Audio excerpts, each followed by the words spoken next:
Hi friends, ಎಲ್ಲರಿಗೂ good morning. Welcome to my channel. So ಇವತ್ತು ನಾನು ಮಂಡೇ ಲಾಗ್ನ ನಿಮ್ಮ ಜೊತೆ ಶೇರ್ ಮಾಡ್ಕೊತಾ ಇದ್ದೀನಿ. ದೇವ್ರಿಗಿನ್ನೂ ಪೂಜೆ ಮಾಡಿಲ್ಲ. ನಂದು ಈಗ ತಾನೇ ನಾನಾಯಿತು, ಅನ್ನಕ್ಕೆ ಇಟ್ಟಿದ್ದೀನಿ. ಹಾಗೆ ಅವಲಕ್ಕಿ ಬಾತ್ ಮಾಡೋಣ ಅಂತಂದ್ಬಿಟ್ಟು ಅವಲಕ್ಕಿನೂ ನೆನೆಸಿಕ್ಕಿದ್ದೀನಿ. ಸೊ ಫಸ್ಟು ಪೂಜೆ ಮಾಡೋಣ, ಆಮೇಲೆ ಬೇಗ ಬೇಗ ಅಡುಗೆ ಮಾಡೋಣ ಅಂತ ಅಂದ್ಕೊಂಡಿದ್ದೀನಿ. ಸೊ ಲಾಗ್ ನೋಡ್ತಾ ಇರಿ. ನಾವು ಈ ಮನೆಗೆ ಬಂದಾಗಿಂದ ನಿಜವಾಗ್ಲೂ ತುಂಬ ಕಷ್ಟದಲ್ಲೇ ಬದುಕ್ತಾ ಇದ್ದೀವಿ. ನಾನು ಪ್ರತಿದಿನ ದೀಪನ ಒಂದು ನೋವು, ಬೇಜಾರು, ಟೆನ್ಷನಿಂದಲೇ ನಾನು ದೀಪ ಹಚ್ಚಿ ಪೂಜೆ ಮಾಡ್ತಾಯಿದ್ದೀನಿ ಅಂತಲೇ ಹೇಳ್ಬೋದು. ಒಂದೊಂದು ಸರಿ ಪೂಜೆ ಮಾಡೋಕ್ಕೂ ಮನಸ್ಸು ಬರೋಲ್ಲ, ಆ ಥರ ಪರಿಸ್ಥಿತಿ ಕೂಡ ಬಂದುಬಿಟ್ಟಿರುತ್ತೆ. ಯಾಕೆ ಅಂತಂದರೆ ಆಸ್ಪತ್ರೆಯಲ್ಲಿ ನಮ್ಮಪ್ಪ ತುಂಬ ಸೀರಿಯಸ್ ಆಗಿದ್ದಾರೆ. ಅವ್ರಿಗೆ ಬ್ರೀತಿಂಗ್ ಪ್ರಾಬ್ಲಮ್ ಆಗ್ತಾಯಿದೆ.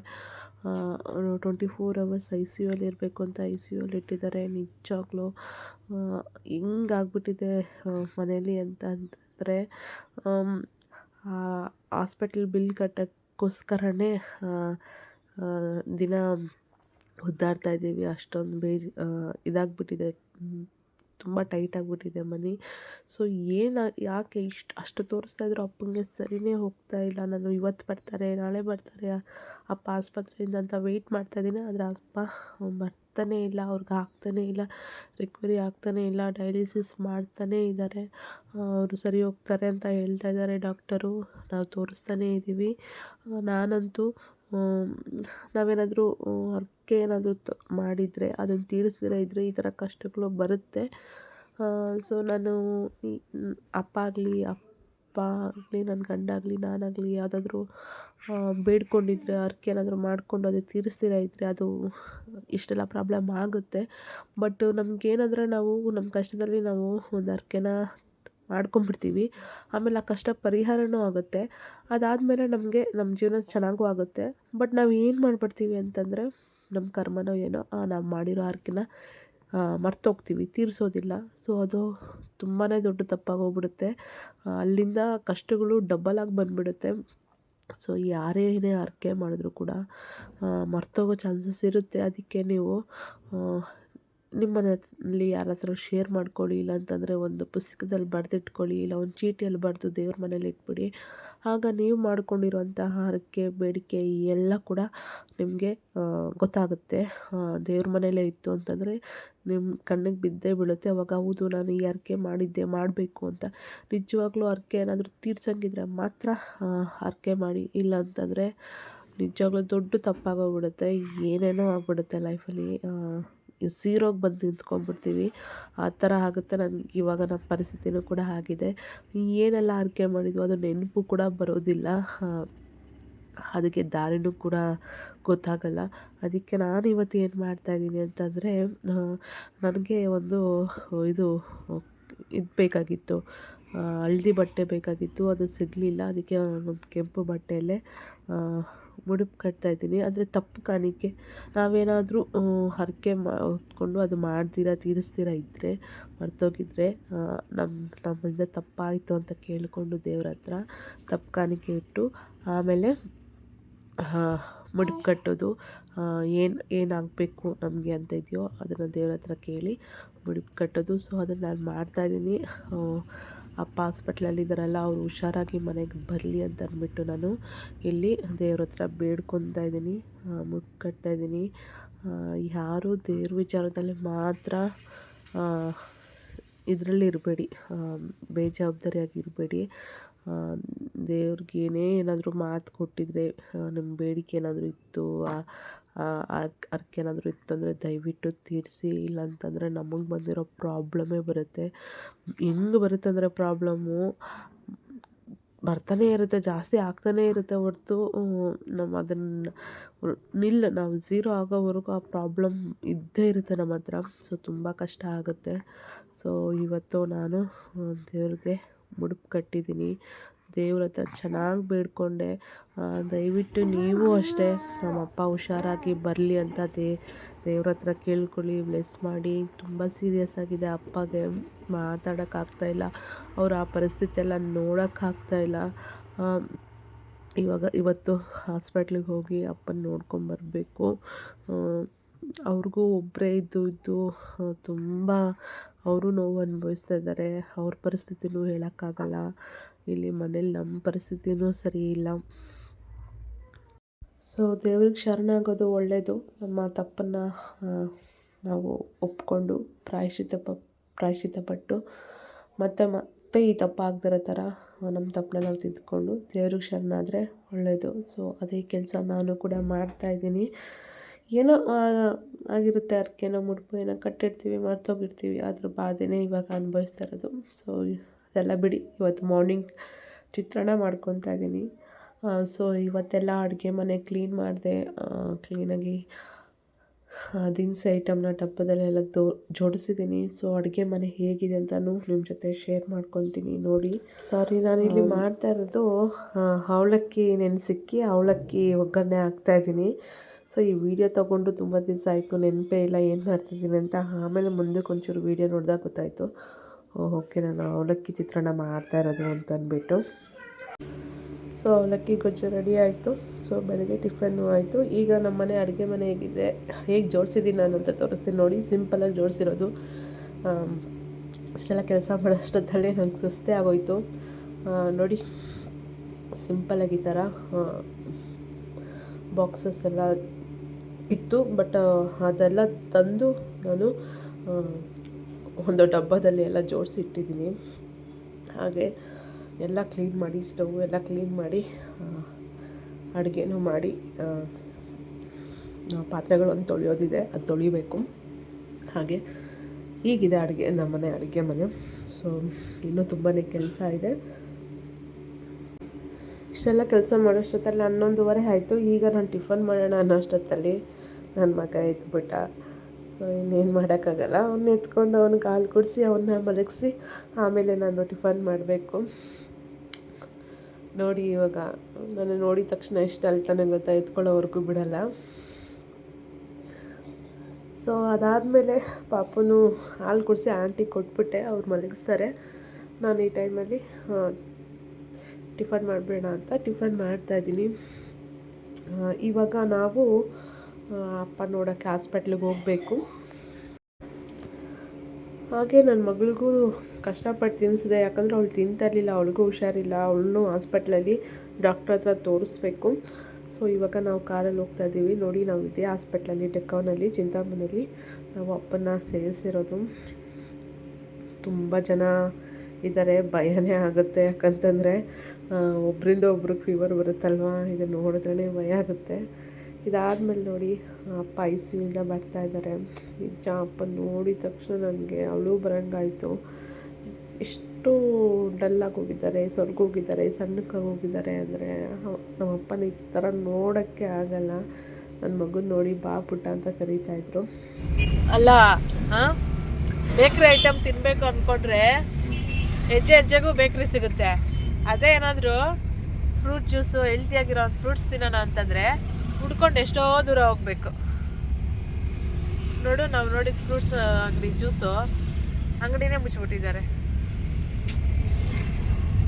ಇನ್ನೇನು ಮಾಡೋಕ್ಕಿಲ್ಲ, ಫ್ರೂಟ್ಸ್ ತೊಗೋಬೇಕು, ಮನೇಲೇ ಮಾಡಬೇಕು. ನನ್ನ ಮಗಳು ನೋಡ್ರಿ ಹೆಂಗಾಗ್ಬಿಟ್ಟಿದ್ದಾಳೆ ಪಾಪ, ಡಲ್ಲಾಗಿ. ಹೆಂಗೆ ಆಡ್ಕೊಂಡಿದ್ದವಳು ಆ್ಯಕ್ಟಿವ್ ಆಗಿ ಓಹ್ ಅಂತವಳೆ. ಡಾಕ್ಟ್ರ್ ಏನು ಹೇಳಿದ್ರು ಹೇಳಿ ನಿಂಗೆ? ಡಾಕ್ಟ್ರ್ ಏನು ಹೇಳಿದ್ರು? ಅಂದ್ರ ಡಾಕ್ಟ್ರು ನಿಂಗೇನು ಇಷ್ಟ ಅಂದಾಗ ನೀನೇನಂದೆ? ಚಿಪ್ಸ್ ಇಷ್ಟೇನಾ? ಅವೆಲ್ಲ ಕೊಡಬಾರ್ದು ಅಂದಿದ್ದಾರಮ್ಮ. ಅವೆಲ್ಲ ಇದೆ ಅನ್ನೋದೇ ಮರ್ತೋಗ್ಬಿಡು. ನೋಡಿ ಎಷ್ಟು ಸಿರಪ್ ಕೊಟ್ಟವ್ರೆ. ದಿನ ಸಿರಪ್ ಕುಡಿದ್ರೇ ಸರಿ ಹೋಗೋದು ನೀನು ನೋಡು. ಅದಕ್ಕೆ ಹೇಳಿದ್ದೆ ಜಾಸ್ತಿ ಓಡಾಡಬಾರ್ದು ಅಂತ. ಏನು ಕೆಳಗಿಂದ ಮೇಲ್ಗಡೆಯಿಂದ ಕೆಳಗಡೆ ಅಕ್ಕ ಪಕ್ಕ ಬರೀ ತಿರುಗೋದೆ, 1 ನಿಮಿಷ ಸುಮ್ಮನೆ ಇರಲ್ಲ. ಮನೇಲಿದ್ರು ಕೂಡ ಕುಣಿಯೋದು, ಅಲ್ಲಿಂದ ಇಲ್ಲಿಗೆ ತಿರುಗೋದು. ಅಲ್ಲಿ ಎಲ್ಲಿರೋ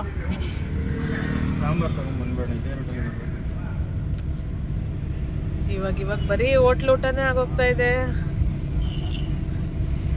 ಆಸ್ಪತ್ರೆಗೆ ಕಟ್ ಮಾಡಿದ್ರೆ ಒಂದು ಕೆಲಸ ಮಾಡೋಣ, ಪಪ್ಪಾಯ ತಗೊಂಡೋಗ್ಬಿಟ್ಟು ಮನೇಲೆ ಕಟ್ ಮಾಡ್ಕೊಂಡು ತಗೊಂಡ್ ಕೊಡ್ತೀನಿ ಅಪ್ಪ. ಇಲ್ಲಿ ಜ್ಯೂಸ್ ಕುಡಿಯಂಗಿಲ್ಲಲ್ಲ ಅವರು. ಇವಳು ಜ್ಯೂಸ್ ಮಾಡ್ಕೊಳ್ಳೋಣ ಬೇಕಾದ್ರೆ. ಇಲ್ಲ ಇವಳು ಹಂಗೆ ತಿಂತಾಳೆ. ಇವಳು ಅಲ್ಲಮ್ಮ ತಿಂತೀಯಲ್ವಾ, ಇನ್ಮೇಲೆ ಫ್ರೂಟ್ಸ್ ಜಾಸ್ತಿ ತಿನ್ಬೇಕಮ್ಮ, ಫ್ರೂಟ್ಸು ಚಿಪ್ಸು ಜಾಸ್ತಿ ತಿನ್ನಬೇಕು ಆಯಿತಾ, ಹೇಳು. ಏನಾಗಲ್ಲ ಬಿಡು, ಡಾಕ್ಟರು ಸರಿ ಹೋಗುತ್ತೆ ಎಂದಿದ್ದಾರೆ. ಪಚ್ಚೊಂಬೇಕು ನೀನು ಸಿರಪ್ ತಗೊಂಡು, ಓಕೆನಾ, ತಿನ್ಬಿಟ್ಟು. ಹಾಂ, ಗುಡ್ ಗರ್. ಈ ಹೋಟ್ಲಲ್ಲ ಯಾವಾಗ ನೋಡಿದ್ರು ಸೊಪ್ಪು ಸಾಂಬಾರು. ನೀವು ಅದೇ ಹೋಟ್ಲಿಗೆ ಕರ್ಕೊಂಡ್ಬರ್ತೀರ ಹಾಗಾದ್ರೆ.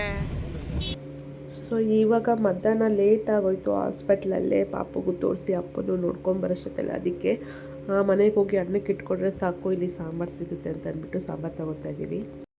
ನನ್ನ ಮಗಳು ಚೆನ್ನಾಗೇ ಇದ್ಲು, ಆಡ್ಕೊಂಡು ಹುಷಾರಾಗೇ ಇದ್ಲು.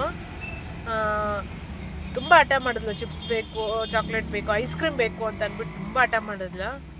ಇವರಪ್ಪ ಸರಿ ಒಂದ್ಸರಿಗೆ ಅಂತ ಅಂದ್ಬಿಟ್ಟು ನಾನು ಕೇಳಿದ್ರು, ಸರಿ ಚಿಕ್ಕದು ತೊಗೊಂಬನ್ನಿ ಅಂತಂದರೆ ಚಿಕ್ಕದಿಲ್ಲ ಅಂತ ದೊಡ್ಡದೇ ತೊಗೊಂಬಂದ್ರು ಐಸ್ ಕ್ರೀಮು ಚಿಪ್ಸು ಎಲ್ಲ ತಿಂದಾದ್ಮೇಲೆ ನೆಕ್ಸ್ಟ್ ಡೇನೇ ಈ ಥರ ಅವಳಿಗೆ ಹುಷಾರು ತಪ್ಪಿತು. ಜ್ಯೂಸ್ ಬೇಕು ಅಂತ ಹಠ ಮಾಡಿದ್ದಕ್ಕೆ ನಾನು ನಿಂಬೆಹಣ್ಣು ಜ್ಯೂಸ್ ಮಾಡಿಕೊಟ್ಟೆ ಮನೆಯಲ್ಲೇ. ಅದು ತಿಂದಾದ್ಮೇಲೆ ಈ ಥರ ಅವಳಿಗೆ ನೆಗಡಿ ಮತ್ತು ಜ್ವರ ಬಂತು. ಡಾಕ್ಟ್ರೇನೋ ಹೇಳಿದ್ರು ಇದೊಂಥರ ವೈರಲ್ ಫೀವರ್ ಥರ ಬಂದಿದೆ ಅಂತ ಹೇಳಿದ್ರು. ಅದೇ ವೈರಲ್ ಫೀವರ್ ಅಂದರೆ ಇನ್ನೇನು ಅಲ್ಲ, ನಮಗೆ ಬೇರೆಯವರಿಂದ ಬರುತ್ತೆ ಅಂತ ಅಲ್ಲ, ಇದೇ ಔಟ್ಸೈಡ್ ಜಂಕ್ ಫುಡ್ ತಿನ್ನೋದ್ರಿಂದ ಫುಡ್ಡಿಂದ ಬರೋದು ಅನಿಸುತ್ತೆ ಇದು ಫೀವರು. ಯಾಕಂತಂದರೆ ಮನೇಲೇ ಇರ್ತೀವಿ ನಾವು, ಪಾಪನು ಮನೇಲೇ ಇರುತ್ತೆ. ಮೋಸ್ಟ್ಲಿ ಫುಡ್ಡಿಂದನೇ ಮಕ್ಳಿಗೆ ಈ ಥರ ಹುಷಾರು ತಪ್ಪೋದು ಅನಿಸುತ್ತೆ. ಇಷ್ಟು ಡಲ್ಲಾಗಿ ಹೋಗ್ಬಿಟ್ಟಿದ್ದಾಳೆ, ಏನು ಕೊಡೋಕ್ಕೆ ಹೋಗ್ಬಾರ್ದು. ಇವಾಗ ಸಮ್ಮರ್ ಅಲ್ವಾ, ಐಸ್ ಕ್ರೀಮ್ ಜಾಸ್ತಿ. ಇವಾಗ ಎಲ್ಲ ಮಕ್ಕಳು ಐಸ್ ಕ್ರೀಮ್ ಬೇಕು ಅಂತಾರೆ. ಇವಾಗ ತುಂಬ ಕಷ್ಟ ಆಗ್ಬಿಡುತ್ತೆ. ಅದಕ್ಕೆ ಏನು ಔಟ್ಸೈಡ್ ಫುಡ್ಡೇ ಕೊಡಬಾರ್ದು. ಆಮೇಲೆ ತಿನ್ನಲ್ಲ ನನ್ನ ಮಗಳು, ನಾನೇ ಕೊಡೋಕೆ ಹೋಗಲ್ಲ. ತಗೊಂಡ್ರೆ ಮುದ್ದೆ ಚಪಾತಿ ಹೋಟ್ಲ್ ಫುಡ್ ಏನು ಮಾಡೋಕ್ಕಾಗಲ್ಲ, ಟೈಮ್ ಆಗೋಯ್ತು, ಲೇಟ್ ಆಗುತ್ತೆ. ಮನೆಗೆ ಹೋಗಿ ಮಾಡೋಷ್ಟು ಪೇಷನ್ಸ್ ಇಲ್ಲ, ನನಗೂ ಹುಷಾರಿಲ್ಲ, ನನ್ನ ಹಸ್ಬೆಂಡ್ಗೂ ಹುಷಾರಿಲ್ಲ, ನನ್ನ ಮಗಳಿಗೂ ಹುಷಾರಿಲ್ಲ. ಮತ್ತು ನಮ್ಮ ಮನೇಲಿ ಇದರಲ್ಲ ಮಗು ನೋಡ್ಕೊಳ್ಳೋಕ್ಕೆ ಆಯಕ್ಕ ಅವ್ರಿಗೂ ಹುಷಾರಿಲ್ಲ, ಮನೇಲಿ ಯಾರಿಗೂ ಹುಷಾರಿಲ್ಲ. ಸದ್ಯಕ್ಕೆ ನಾನು ಹೇಳಿಬಿಟ್ಟಿದ್ದೀನಿ ನನ್ನ ಹಸ್ಬೆಂಡ್ಗೆ, ಮಗು ಮುಟ್ಟಕ್ಕೆ ಹೋಗಬೇಡಿ, ಹಾಸ್ಪಿಟ್ಲಿಗೆಲ್ಲ ಹೋಗಿ ಬರ್ತೀರಾ ಅಂತ ಅಂದ್ಬಿಟ್ಟು. ಆದರೂ ಕೂಡ ಯಾಕೋ ಮಕ್ಳಿಗೆ ಹುಷಾರಿಲ್ಲ ಅಂತಂದರೆ ಇರೋಕ್ಕೆ ಆಗಲ್ಲ. ಮನೆ ಬಾಧೆ. ಎಲ್ಲಿರ್ರಿ, ಎಲ್ಲಿರು ಅಲ್ಲಿ ಮುಂದೆ ನೀವು ಮರ್ತೋಗ್ಬಿಟ್ಟು ಹಂಗೆ ಮುಂದಕ್ಕೆ ಹೋಗ್ತೀರಾ, ಆಮೇಲೆ ಇಲ್ಲಿ ತಿರ್ಗಿಸ್ಕೊಳಕ್ಕಾಗಲ್ಲ. ಎಷ್ಟು ಬರ್ತಾ ಇರುತ್ತೆ ಗಾಡಿಗಳು. ಇನ್ನು ಮುಂದಕ್ಕೆ ಸಿನಿಮಾ ಥಿಯೇಟ್ರ್ ಇದೆ ಇಲ್ಲಿ. ಎಳ್ನೀರು ಕುಡಿಬೇಕು, ಇವಳಿಗೂ ಕುಡಿಸಿ ಅಂತ ಡಾಕ್ಟ್ರ್ ಹೇಳಿದ್ರು, ಅದಕ್ಕೆ ಇವಾಗ ಎಳ್ನೀರು ಕುಡಿತಾ ಇದ್ದೀವಿ. ಸೊ ನಮಗೆ ಡಾಕ್ಟರ್ ಸಜೆಸ್ಟ್ ಮಾಡಿದ್ರು ಎಳ್ನೀರು ಜಾಸ್ತಿ ಕುಡೀರಿ, ಮಗುಗೂ ಕೊಡಿ ಅಂತ. ಸೊ ನಾವು ಇವತ್ತು ಎಳ್ನೀರು ಕುಡಿತಾ ಇದ್ದೀವಿ. ಯಾವಾಗಾದರೂ ಹೊರಗಡೆ ಬಂದಾಗ ಮಾತ್ರ ನಾವು ಎಳ್ನೀರು ಕುಡಿಯೋದು. ನನ್ನ ಮಗಳಿಗೆ ಮ್ಯಾಂಗೋ ಜ್ಯೂಸು, ಆರೆಂಜ್ ಜ್ಯೂಸು ಎಲ್ಲ ಇಷ್ಟಪಟ್ಟು ಕುಡಿತಾಳೆ. ಇದನ್ನು ಕೂಡ ಕುಡಿತಾಳೆ, ಪರವಾಗಿಲ್ಲ, ಬಟ್ ಕಮ್ಮಿ ಕುಡಿಯೋದು ಅವಳು, ಬಲವಂತವಾಗಿ ಅವಳು ಕುಡಿಸೋದು. ಸೊ ಏನೋ ಗೊತ್ತಿಲ್ಲ, ಮಕ್ಳಿಗೆ ಹುಷಾರಿಲ್ಲ ಅಂತಂದರೆ ಭಾಳ ಕಷ್ಟ ಆಗಿಬಿಡುತ್ತೆ. ನೋಡಿ ನನ್ನ ಮಗಳು ಡಲ್ಲಾಗೋಗ್ಬಿಟ್ಲು, ಇನ್ನೂ ಡಲ್ಲಾಗೋಗ್ಬಿಡ್ತಾಳೆ. ಅವಳಿಗೆ ಹುಷಾರಿದ್ದಾಗಿಲ್ಲ ಅಂತಂದರೆ ಸಿರಪ್ಪೇ ತೊಗೊಳ್ಳಲ್ಲ ಮಕ್ಕಳು. ಚಿಪ್ಸು ಚಾಕ್ಲೇಟು ಅದನ್ನು ಅಷ್ಟು ಇಷ್ಟಪಟ್ಟು ತಿನ್ನೋಷ್ಟು ಊಟ ಮಾಡಲ್ಲ. ಊಟ ಮಾಡಲಿಲ್ಲ ಅಂತಂದರೆ ಅವರು ಸಣ್ಣಗಾಗೋಗ್ತಾರೆ. ಏನು ಗೊತ್ತಾ, ಮಕ್ಕಳಿಗೆ ನೋಡಿದ್ರೆ ನೆನಪು ಬರುತ್ತೆ ಅವ್ರಿಗೆ. ಅವು ಯಾವುದು ಕಣ್ಣು ಮುಂದೆ ಕಾಣಿಸ್ಲೇಬಾರ್ದು ಮಕ್ಕಳಿಗೆ. ಹಾಗೆ ನಾನಿದು ಈ ಚಿಪ್ಸು ಐಸ್ ಕ್ರೀಮ್ ತಿಂದಿದ್ದಾಳೆ ಮತ್ತು ಜ್ಯೂಸ್ ಎಲ್ಲ ಕುಡಿದಿದ್ದಾಳೆ, ಅದಕ್ಕೆ ಬಂದಿದೆ ಅವಳಿಗೆ ಕೋಲ್ಡು ಅಂತ ಅಂದ್ಕೊಂಡೆ. ಬಟ್ ಇದು ವೈರಲ್ ಫೀವರ್ ಅಂತೆ. ಅದೇ ನಾನು ಆಸ್ಪತ್ರೆಯಿಂದ ನನ್ನ ಹಸ್ಬೆಂಡ್ ಓಡಾಡ್ತಿದ್ದಾರಲ್ವ, ಆಸ್ಪತ್ರೆಯಿಂದ ಮನೆಗೆ, ಮನೆಯಿಂದ ಆಸ್ಪತ್ರೆಗೆ. ಸೊ ಫಸ್ಟು ಅವ್ರಿಗೆ ಹುಷಾರು ತಪ್ಪಿತು, ಆಮೇಲೆ ನನಗೆ, ಆಮೇಲೆ ಪಾಪಗೆ, ಮನೇಲಿ ಎಲ್ಲರಿಗೂ ಒಂದು ರೌಂಡು ಬಂದಿದೆ ಇವಾಗ. ಸೊ ನಮ್ಮ ಮನೆ ಪರಿಸ್ಥಿತಿ ಅಂತೂ ತುಂಬ ಕೆಟ್ಟದಾಗಿದೆ ನಿಜ. ಹೆಂಗೆ ಅನಿಸುತ್ತೆ ಅಂತಂದರೆ, ಮನುಷ್ಯನಿಗೆ ಈ ಥರ ಒಂದೇ ಸರಿ ಇಷ್ಟು ಕಷ್ಟ ಬಂದುಬಿಟ್ರೆ ಸತ್ತೇ ಹೋಗ್ಬಿಡೋಣ ಅಂತ ಅನಿಸ್ಬಿಡತ್ತೆ. ಏನೋ ಎಲ್ಲ ಬಂತಂದು ಒಂದೇ ದಿನ ತಲೆ ಮೇಲೆ ಭಾರ ಬಿದ್ದಂಗೆ ಆಗೋಗ್ಬಿಟ್ಟಿದೆ. ಎಷ್ಟೊಂದು ಕಷ್ಟ ಹೇಳೋಕ್ಕಾಗಲ್ಲ ನಮ್ಮ ಪಾಡು. ನಾನು ಪ್ರತಿಯೊಂದು ಶೇರ್ ಮಾಡ್ಕೊಳಕ್ಕಾಗ್ತಾಯಿಲ್ಲ. ಪರ್ಸ್ನಲಾಗೂ ಅಷ್ಟೇ ತುಂಬಾ ಕಷ್ಟ ಆಗ್ತಾಯಿದೆ. ಏನಾಗ್ತದೋ ಏನು ಬೇಡ, ಎಲ್ಲಿ ಆದರೂ ಹೋಗ್ಬಿಡೋಣ, ಸತ್ತೋಗ್ಬಿಡೋಣ ಅಂತ ಅನಿಸ್ಬಿಡುತ್ತೆ. ಆದರೆ ಸಾಯೋ ಮನಸ್ಸಿಲ್ಲ. ಸಾಯೋದೇ ಪರಿಹಾರ ಅಲ್ಲ. ಎಲ್ಲ ಸಮಸ್ಯೆಗಳಿಗೂ ಪರಿಹಾರ ಇರುತ್ತೆ, ಬಟ್ ಸಾವೇ ಅಲ್ಲ. ಬದುಕಬೇಕು. ಈ ಟೈಮ್ ಅನ್ನೋದು ಹೊರ್ಟೋಗ್ಬಿಟ್ರೆ ಸಾಕು, ಮತ್ತು ಮುಂದಿನ ದಿನಗಳು ನಮಗೆ ಚೆನ್ನಾಗೇ ಇರುತ್ತೆ, ಒಳ್ಳೆ ರೀತಿಯಲ್ಲೇ ಬರುತ್ತೆ. ಸೊ ಆ ದಿನಗಳಿಗೋಸ್ಕರ ನಾವು ಈ ದಿನ ಬದುಕಬೇಕು ಅಂತಲೇ ಹೇಳ್ತೀನಿ. ಸೊ ಯಾರೂ ಸಾಯೋ ನಿರ್ಧಾರ ಮಾಡಬೇಡಿ. ಯಾವುದೇ ಸಮಸ್ಯೆ ಬಂದರೂ ಧೈರ್ಯವಾಗಿ ಎದುರಿಸೋಣ. ಮನೆಗೆ ಬಂದಮೇಲೆ ಪಪ್ಪಾಯ ಹಚ್ಕೊಂಡು ತಿಂದ್ವಿ. ಇದಾದಮೇಲೆ ಹೋಟ್ಲಿಂದ ನೋಡಿ ಮುದ್ದೆ, ಚಪಾತಿ, ಪಲ್ಯ, ಸಾಂಬಾರು ತಂದಿದ್ದಾರೆ. ಅನ್ನನೂ ಕೂಡ ಮಾಡಿದ್ದೆ. ಸೊ ಮನೇಲಿ ಊಟ ಆಯಿತು, ಮುದ್ದೆ ಊಟ. ಹಣ್ಣು ತಿಂತಾಯಿದ್ದೀನಿ ನಾನು. ಫ್ರಿಜ್ಜಲ್ಲಂತೂ ಇಡೋಕ್ಕೆ ಹೋಗ್ತಾಯಿಲ್ಲ. ಈ ಜ್ವರ ಇದ್ದರೆ ಫ್ರಿಜ್ಜಲ್ಲಿ ಇಟ್ಬಿಟ್ರೆ ಆಮೇಲೆ ಅದನ್ನು ತಿನ್ನೋಕ್ಕೆ ಆಗಲ್ಲ. ಸೊ ನೋಡಿ ನನ್ನ ಮಗ ಆಡ್ಕೊಂಡಿದ್ದಾನೆ. ಸೊ ಆಂಟಿ ಅವ್ರನ್ನ ಸ್ನಾನ ಮಾಡಿಸಿ ಬಟ್ಟೆ ಎಲ್ಲ ಹಾಕಿ ರೆಡಿ ಮಾಡಿಸ್ಬಿಡ್ತಾರೆ. ಸೊ ಇವತ್ತು ಯಾವಾಗೋ ಆರ್ಡ್ರ್ ಮಾಡಿರೋದು ಇವಾಗ ಬಂತು.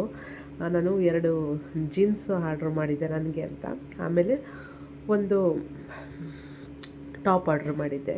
ಸೊ ಇದಾದಮೇಲೆ ಈವ್ನಿಂಗ್ ಅಷ್ಟೊತ್ತಲ್ಲಿ ನನಗೂ ತುಂಬ ಹುಷಾರು ತಪ್ಪಿತು, ತುಂಬ ಸುಸ್ತಾಗೋಯ್ತು, ಡಲ್ಲಾಗೋಯ್ತು. ಅದಕ್ಕೆ ಇವಾಗ ಬಿಸಿನೀರು ಕುಡಿತಾ ಇದ್ದೀನಿ. ಸೊ ಈ ಟೈಮಲ್ಲಿ ಮಗುನ ಎತ್ಕೊಳ್ಳೋಕ್ಕೂ ಭಯ, ಮಗುಗೂ ಬರುತ್ತೆ ಜ್ವರ ಅಂತ. ಆದರೆ ನಾನು ಎತ್ಕೊಟ್ಲೇಬೇಕು, ಇನ್ನೇನು ಮಾಡೋಕ್ಕಾಗಲ್ಲ. ಟ್ಯಾಬ್ಲೆಟ್ ಹಾಕ್ಕೊಂಡಿದ್ದೀನಿ. ಝೀರೋಡಾಲ್ ವರ್ಕ್ ಆಗುತ್ತೆ ನನಗೆ ಚೆನ್ನಾಗಿ. ನನಗೆಲ್ಲ ಎಲ್ಲರಿಗೂ ಝೀರೋಡಾಲ್ ವರ್ಕ್ ಆಗುತ್ತೆ. ನಾನು ಡೋಲೋಗಿಂತ ಝೀರೋಡಾಲೇ ಯೂಸ್ ಮಾಡ್ತೀನಿ, ಸರಿ ಹೋಗುತ್ತೆ ಅಂತ. ಸೊ ಇಲ್ಲಿ ಇನ್ನೊಂದು ಕಡೆ ನನ್ನ ಮಗಳಿಗೂ ಹುಷಾರಿಲ್ವಲ್ಲ, ಅವಳು ನನ್ನ ಎತ್ಕೊ ಅಂತ ಅಂದ್ಬಿಟ್ಟು ತುಂಬ ಕಷ್ಟ ಆಗೋಯಿತು. ಸೊ ಈ ದಿನಗಳು ಯಾವಾಗ ಮುಗ್ದೋಗುತ್ತೆ ಅಂತ ಅನ್ನಿಸ್ತಾ ಇದೆ. ಸೊ ನಾನು ಲಾಗ್ನು ಜಾಸ್ತಿ ಕಂಟಿನ್ಯೂ ಮಾಡೋಕ್ಕಾಗಲ್ಲ ಫ್ರೆಂಡ್ಸ್. ಇಲ್ಲಿಗೆ ನನ್ನ ಲಾಗ್ನು ಕೂಡ ನಾನು ಎಂಡ್ ಮಾಡ್ತೀನಿ. ನಮ್ಮ ಮನೆ ಪರಿಸ್ಥಿತಿ ಅಂತೂ ತುಂಬ ಕೆಟ್ಟದಾಗಿದೆ, ನೋಡಿದ್ರಲ್ಲ ಹೆಂಗಿದೆ ಅಂತ ಅಂದ್ಬಿಟ್ಟು. ನಮ್ಮ ಅಪ್ಪನ ನೋಡಿ ಬೇಜಾರು ನನಗೆ. ನಮ್ಮ ಅಪ್ಪ ಬಂದುಬಿಟ್ರೆ ಸಾಕು, ನಮ್ಮ ಮನೇಲಿ ಎಲ್ಲ ಚೇಂಜಸ್ ಆಗಿಬಿಡುತ್ತೆ, ಎಲ್ಲ ಒಳ್ಳೇದಾಗ್ಬಿಡುತ್ತೆ. ಆದಷ್ಟು ಬೇಗ ನಮ್ಮ ಅಪ್ಪ ಮನೆಗೆ ಬಂದುಬಿಡ್ಲಿ ಅಂತ ದೇವ್ರ ಹತ್ರ ದಿನ ಕೇಳ್ಕೊತಾ ಇದ್ದೀನಿ, ಬೇಗ ಬಂದುಬಿಡ್ಲಿ ನನಗೆ ನಮ್ಮಪ್ಪ. ಅಷ್ಟೇ ಫ್ರೆಂಡ್ಸ್ ಇವತ್ತಿನ ಲಾಗು. ಈ ಲಾಗ್ ನಿಮ್ಗೆ ಇಷ್ಟ ಆಯಿತಾ? ಈ ಲಾಗ್ ನಿಮ್ಗೆ ಇಷ್ಟ ಆಗಿದ್ರೆ ಪ್ಲೀಸ್ ಲೈಕ್ ಮಾಡಿ, ಕಮೆಂಟ್ ಮಾಡಿ, ಶೇರ್ ಮಾಡಿ. ಹಾಗೆ ನನ್ನ ಚಾನಲ್ಗೆ ಸಬ್ಸ್ಕ್ರೈಬ್ ಆಗಿ ಸಪೋರ್ಟ್ ಮಾಡಿ. ನಾನು ಲಾಗ್ ಮಾಡಬೇಕಂತ ತುಂಬ ಇಷ್ಟ, ತುಂಬ ಅಂದ್ಕೊತೀನಿ ಮಾಡಬೇಕು ಅಂತ, ಆದರೆ ಆಗೋದೇ ಇಲ್ಲ. ಅದು ಯಾಕೋ ನೀವು ಕಮೆಂಟ್ಸು ಕೂಡ ಬರುತ್ತೆ, ಆ ಕಮೆಂಟ್ಸ್ ನೋಡಿ ಆದರೂ ಲಾಗ್ ಮಾಡಬೇಕಿನ್ಮೇಲೆ ಸಪೋರ್ಟ್ ದಿನ ಲಾಗ್ ನಾನು ಮಾಡ್ತಾಯಿದ್ರೇ ಅಲ್ವಾ ನೀವು ನೋಡಬೇಕು ಅನಿಸೋದು, ನೀವು ನಂಗೆ ಸಪೋರ್ಟ್ ಮಾಡೋದು. ನಾನು ವಾರಕ್ಕೊಂದು ಸರಿ 2 ಸರಿ ಲಾಗ್ ಮಾಡ್ತಾಯಿದ್ರೆ ಎಲ್ಲಿ ಯಾರು ನೋಡ್ತಾರೆ, ಯಾವ ವ್ಯೂಸ್ ಬರುತ್ತೆ. ಸೊ ನನಗೆ ಪ್ರಾಬ್ಲಮ್ ಆಗ್ತಿರೋದೆ ಅದು. ಇನ್ಮೇಲೆ ಲಾಗ್ ಮಾಡ್ತೀನಿ. ಈ ಲಾಗ್ ಇಷ್ಟ ಆಗಿದೆ ಲೈಕ್ ಮಾಡಿ, ಕಮೆಂಟ್ ಮಾಡಿ, ಶೇರ್ ಮಾಡಿ. ಹಾಗೆ ನನ್ನ ಚಾನಲ್ ಸಬ್ಸ್ಕ್ರೈಬ್ ಆಗಿ.